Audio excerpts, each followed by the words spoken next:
Good evening, praise the Lord. खुदा की तारीफ़ हो, खुदा की शुक्रगुजारी करता हूँ आज इस खूबसूरत शाम के लिए एक बार फिर आपकी खिदमत में हाज़िर हूँ। आज सुबह मैंने एक पोस्ट लगाई थी कि क्या मसीहियों को 7 किस्म के जो हम फल अपनी वो फोतगियों पर, अपनी डेथ्स पर काट के डिस्ट्रीब्यूट करते हैं, क्या मसीहियत के अंदर और बाइबल के अंदर इसकी कोई गुंजाइश है? तो मैं चाहूँगा कि इसके ऊपर बातचीत की जाए और इसके ऊपर हमें आप लोगों को सिखाया जाए, बताया जाए। दरअसल ये भी मेरे ज़ाती तजर्बा में से गुज़रा है कि मैं एक दफ़ा एक फ्यूनरल में था और इट वाज नॉट फ्यूनरल नहीं था, मतलब ये किसी अजीज़ की डेथ के बाद दूसरा या तीसरा दिन था।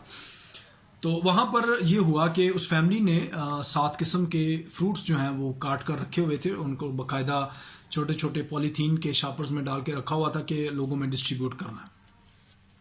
तो मैंने जब उस फैमिली से पूछा कि बहन भाई आप बताएं कि इसकी क्या वजह है, आप जो आए हुए मेहमान हैं उनकी खिदमत गुजारी के लिए ये फ्रूट डिस्ट्रीब्यूट कर रहे हैं या कोई और वजह है? तो उनके पास कोई स्पेसिफिक वजह नहीं थी और उन्होंने मुझे कहा कि जी भाई साहब साढ़े वड्डे करते आए ने ते असी भी करी जा रहे हैं। लेकिन उनके पास कोई स्पेशल कोई वजह नहीं थी, उनके पास कोई स्पेसिफिक आंसर नहीं था कि वो बता सकते कि वो ये फ्रूट क्यों डिस्ट्रीब्यूट कर रहे हैं। तो किसी की खिदमत के लिए तो ठीक है, कोई मेहमान आया बहुत दूर से, आप उसको फ्रूट दे रहे हैं, दैट्स गुड, वो तो ठीक है। लेकिन मेरा ये ज़ाती ख्याल है कि आज जिस कदर महंगाई है और फ्रूट इतना महंगा है, तो वो भी 7 किस्म के फ्रूट काट के लोगों को देना, मेरा नहीं ख्याल कि ये कोई अक्लमंदी की बात है। ऑलरेडी एक घर से किसी की डेथ हो गई है, पहले ही मतलब काफ़ी खर्चा हो चुका है और फिर हम जो है वो फ्रूट्स काट काट के लोगों को डिस्ट्रीब्यूट कर रहे हैं। मेरा ज़ाती ये ख्याल है कि ये कोई अक्लमंदी नहीं है। तो मैंने इसके ऊपर रिसर्च किया, वर्ड इंसाइक्लोपीडिया के में जाकर मुझे कोई स्पेसिफिक आंसर नहीं मिला, क्योंकि बहुत सारे लोग ये कहते हैं कि ये हिंदुआना रस्म है, हिंदू कम्युनिटी के लोग इसको करते थे। तो मैंने इंसाइक्लोपीडिया के अंदर जाकर देखा, मुझे मतलब नहीं मिला स्पेसिफिकली। फिर मैंने जो हिंदुज़म की बुक है, होली बुक गीता, उसके अंदर जाकर भी देखा, मुझे कोई स्पेसिफिक आंसर नहीं मिला। लेकिन मुझे एक बात जो है वो आज भी याद है, अपने वालिद साहब जो जिंदा थे उन्होंने मुझे बताया था एक दफ़ा बहुत साल पहले कि जब 1947 में पाकिस्तान आज़ाद नहीं हुआ था, उससे पहले की बात है, तो चूँकि पाकिस्तान और हिंदुस्तान अलग थे और हिंदू कम्युनिटी के लोग, मुस्लिम कम्युनिटी के लोग और क्रिश्चियन जो है वो सारे इकट्ठे रहते थे एक ही जगह पर। तो वो एक दूसरे की जो त्यौहार हैं उसमें ऑब्वियसली वो शामिल होते थे। तो मेरे जो फादर हैं, उनके फादर ने उनको बताया था कि जो हिंदू कम्युनिटी के लोग हैं, जब उनकी किसी की डेथ होती थी तो जब वो उसका अंतिम संस्कार कर देते थे, यानी जब वो उसको जला देते थे, तो तीसरे दिन बाद वो उसका श्राद्ध किया करते थे। जैसे हम लोग तीसरा मनाते हैं, वो श्राद्ध करते थे और उस श्राद्ध में वो क्या करते थे, वो 7 किस्म के फ्रूट जो है वो काटते थे और फिर वो लोगों में डिस्ट्रीब्यूट कर देते थे। और वही 7 किस्म के फ्रूट जो हैं वो अपने भगवान के सामने प्रसाद के तौर पर भी चढ़ाते। ये इसका कोई एक रेफरेंस जो है वो हमें इंसाइक्लोपीडिया में मिल जाता है, जे भगवान के आगे प्रसाद चढ़ाने वाला। अब मेरे अजीजों, बात ये है कि जो हिंदू कम्युनिटी के लोग हैं वो इसलिए ऐसा करते थे, शायद आज भी करते हो, आई डोंट नो, वो इसलिए ऐसा करते थे कि जो हिंदू लोग हैं वो इस बात पे बिलीव करते हैं कि उनके अंदर ये यकीन है कि उनके 7 जन्म होते हैं, यानी कि अगर कोई अजीज मर गया तो उसके 7 जन्म होंगे। तो इसलिए वो 7 काइंड्स ऑफ फ्रूट या 7 किस्म के फल जो है वो काट के लोगों को देते थे, ताकि जो जिस अजीज की डेथ हो गई है उसका अगला जन्म जो है वो इस फ्रूट की तरह फ्रूटफुल हो, इस फ्रूट की तरह मीठा हो, अच्छा हो, फलदार हो और रसीला हो। ये उनका कॉन्सेप्ट था।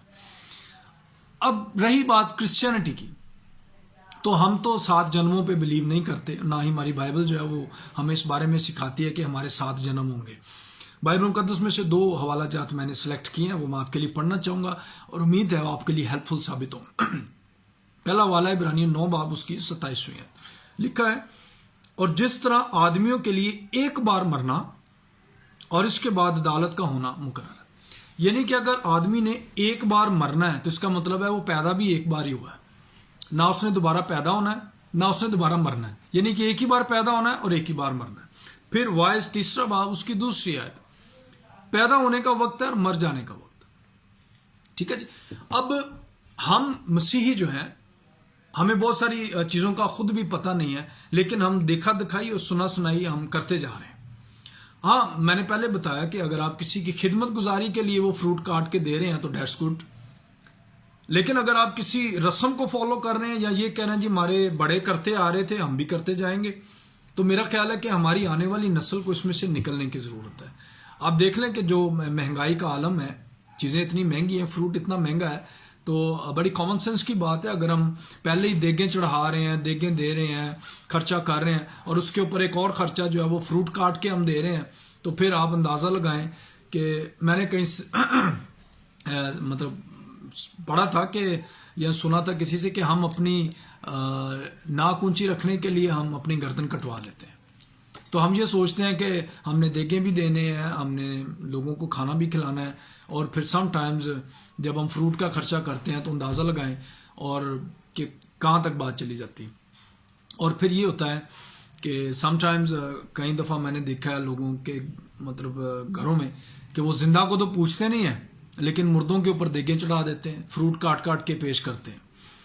تو اگر ہم اسپیسیفکلی کسی عزیز کی آنے والے مہمانوں کی خدمت کے لیے فروٹ دے رہے ہیں تو کسی حد تک ٹھیک ہے، لیکن اگر ہم کسی رسم کو فالو کر کے دے رہے ہیں تو بائبل مقدس میں اور ہماری کرسچینٹی میں اس کی کوئی گنجائش نہیں ہے۔ ٹھیک ہے، اور بائبل بیان کرتی کہ تم گھوڑے یا کھچروں کی مانند نہ بنو۔ سو ہم ضرورت ہے کہ آج ہم میچور کرسچن بنیں، ہمارے پاس شعور ہے، ہمارے پاس خدا کا کلام ہے، اچھے خادم ہیں، پڑھے لکھے میچور خادم ہیں جو ہمیں خدا کے کلام کی درست تعلیم دے رہے ہیں۔ کسی بات کی اگر آپ کو سمجھ نہیں آتی، آپ کو پتہ نہیں ہے، اپنے خادم سے، اپنے پاسٹر سے، چرچ کے پاس جائیں اور اپنے مسائل کا حل تلاش کریں، اور ان فضول رسموں سے آج ہمیں نکلنے کی ضرورت ہے۔ یسوع مسیح خدا کا بیٹا، وہ ہمارے لیے اس نے اپنی جان دی ہے، اور خدا کا زندہ کلام ہمارے پاس ہے، اس کو ریڈ کریں، اور میرا خیال ہے خدا کے کلام میں ہر بات کا جواب جو ہے وہ موجود ہے۔ خداوند آپ سب کو بلیس کرے۔ God bless you.